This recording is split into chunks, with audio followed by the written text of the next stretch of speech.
May 28, 1877, it was observed as an arch that moved halfway to the zenith from New York City. This was following a dramatic exhibition of curtains, waves, and shooting rays extending to the zenith being 90 degrees right overhead. The display faded from view after 10 o'clock. Telegraph lines were affected from Boston, Baltimore, Philadelphia, and Washington, D.C. August 12, 1880, shortly after 9 a.m. in the morning, telegraph lines in Hartford, Connecticut began to show disturbances. With the battery removed, messages could still be sent and received from Boston. By 11 a.m., the wires were working as normal, and no aurora was seen that night.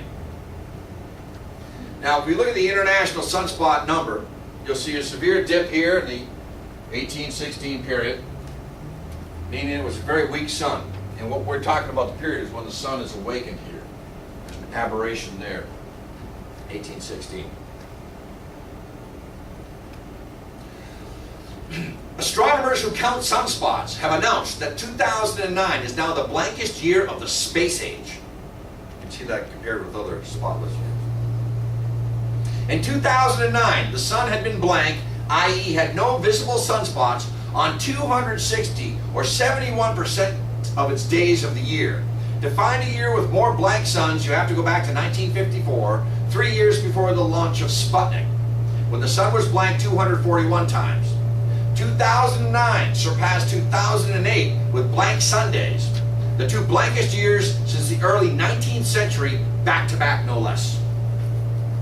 Radio telescopes are also recording the dimmest radio sun since 1955. And again, there's a projected count, 2009. What about an awakening? Well, first, a major flare erupted on April 22nd, 2010, and then again on August 4th, 2010, a major solar tsunami struck the Earth, causing cell phone and electronic commerce disruption in northern latitudes, and showed itself as aurora borealis in lower latitudes like Michigan and Minnesota. The coronal mass ejection began on the surface of the sun early in the morning of August 1st, 2010. So disruptions can happen anywhere from 2 to 4 days after a massive CME. And then, just last week, the September solar storm. Sunspot number 1105 emitted a coronal mass ejection on September 6, 2010. It raced towards the Earth at 250 miles per second, causing stunning auroral displays in northern Europe on September 8, 2010. Another fantastic solar prominence blasted on September 8th on a portion of the sun's surface facing away from Earth and went into outer space. Maybe it's waking up. So if you look at solar cycles and solar transition, as you can see, solar cycle 24, a dud so far, but we're predicting that we're going to come out of it very shortly. As of September 15, 2010, tomorrow, spotless days, as I mentioned, 260 in 2009. In 2010, 16% of our days, or 41 days, have been spotless. Since 2009, 809 days. The typical solar minimum is 486 days, so we're almost double the solar minimum cycle. And what about predicting sunspots? As I mentioned, they're saying we're going to come roaring out of that, and then we're going to come roaring out of it in a hurry. Well, let's get to our year then. What happened in the spring of 1816? Well, the Dalton and Maunder minimum, as we explained, were extended periods of very weak solar activity, spanning about 25 years and 70 years, respectively. Records from these periods show far fewer sunspots than normal, meaning that the sun's magnetic activity was very weak during those years. Even though the sun is covered by relatively few dark sunspots when it is not magnetically active, it also has fewer bright regions known as plages and faculae. Sustained periods of weak magnetic activity make the sun slightly dimmer, so Earth receives less solar light energy. The years 1812 to 1815 were nearly spotless. The year 1816, though, had a rash of sunspots in the spring. Seen with the naked eye, these sunspots were seen in the daytime by thousands of people for several days. Two major periods, beginning on May 3rd through May 10th, 1816, and again on June 11th, 1816. And many attributed the dank weather to lessening, quote, lessening the amount of sunlight that was reaching the earth, which of course, the opposite result was true. There was also a solar eclipse in May.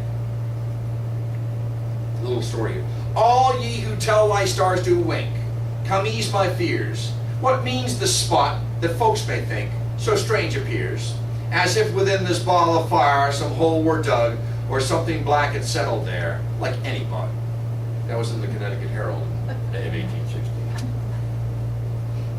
So, the first of three Horrigan gonzo axioms, as I call them. Had it not been for these sunspot breakouts in the year 1816, I believe that the year without a summer would have been much cooler. Now, we've got the sunspots, let's talk about volcanoes. Two other factors here. We talked about inertial solar motion, the movement of the sun, sunspots, now to volcanoes. Some great volcanic eruptions that have affected the weather in America. We know this through geological data. Mount Vesuvius, which blew away Pompeii, 79 AD. Mount St. Helens blew its top in the late 1700s. Mount Hood had a lava dome that blew in the late 18th century. Loki, Iceland, in June of 1783, we're going to speak about that in just one moment, that caused major worldwide climatic changes at the tail end of the American Revolution. Mount Rainier in the 1790s, and so you had Mount Rainier and Mount Hood with major eruptions in the late 1800s, just prior to Lewis and Clark. Krakatoa in 1883, Nova Rupta in Norway in 1912, Pinatubo, located in Luzon, Philippines in 1991, and I'm going to have to wipe my mouth when I say this, and it hasn't affected the climate yet, but I'm still calling this an active volcano, along with its partner that lies to the north of it, Ijafjala Jokol. And again, that stopped air traffic worldwide from April 15th through April 20th. Quick story about the Loki haze. Loki being in Iceland. It affected worldwide temperatures around the world, including Western Europe and Scandinavia. It's located in the southeastern quadrant of Iceland.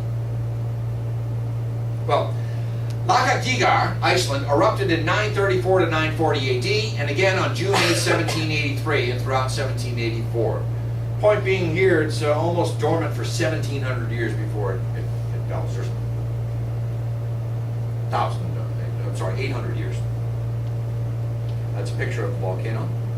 120 million tons of sulfur dioxide were emitted, killing plants, livestock, and people, and causing severe weather around the world.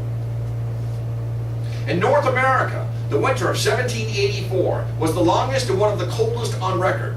Record cold beset New England, snowfall in New Jersey, the longest freezing of the Chesapeake Bay, ice skating in Charleston Harbor in South Carolina, a huge snowstorm hit the South, the Mississippi River froze at New Orleans, and there was ice in the Gulf of Mexico. It was Benjamin Franklin, our American Leonardo da Vinci, who first proposed in 1784 that the poor weather could be attributed to a volcano in Iceland. This is what he said. During several of the summer months of the year 1783, when the effect of the sun's rays to heat the earth in these northern regions should have been greater, there existed a constant fog all over Europe and a great part of North America. This fog was of a permanent nature, it was dry, and the rays of the sun seemed to have little effect towards dissipating it, as they easily do a moist fog arising from the water. They were indeed rendered so faint in passing through it that when collected in the focus of a burning glass, they would scarce kindle brown paper. The magnifying glass, you couldn't even burn brown paper.